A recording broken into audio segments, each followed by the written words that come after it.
জনরব media, জনতার কথা বলে।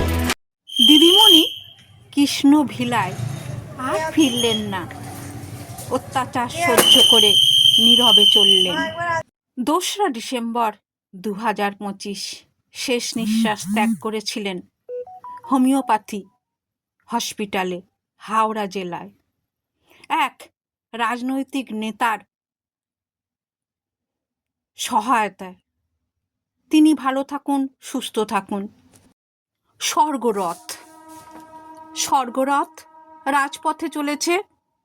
হোমিও হাসপাতাল থেকে নাতির দেওয়া ফুলমালায় 5 ঘন্টা আগেও এই দেহের পরিচয় ছিল নানা সম্পর্ক, এখন শুধুই লাশ। বড় ছেলে ছোট ছেলে বিড়ম্বনায় মাকে নিয়ে ডিসেম্বরের বিকেলেই দেহ ত্যাগ করতে হলো। বড় বউ বলে উঠল, বুড়িটা চিরদিনই জ্বালিয়ে গেল। হঠাৎ নাতি বলে উঠল, এই দেহধারীর অর্থ যশ সব ছিল না কন্যা সন্তানের প্রতি স্নেহ, ভালোবাসা, দয়া, মায়া।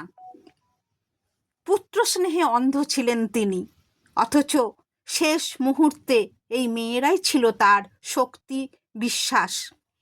ছোট পুত্রের বিশ্বাসঘাতকতায় এই দিদিমণি নিঃস্ব হয়ে গিয়েছিলেন, আজ তাই লাশ। স্বর্গরথ চলেছে শ্মশানের, লাশ যেন জোরে জোরে বলছে, মেয়েরা পুরুষের কাছে শোষিত, বঞ্চিত।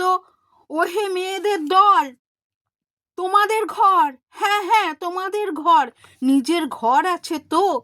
আত্মজ পুত্র কখনোই আপন নয়।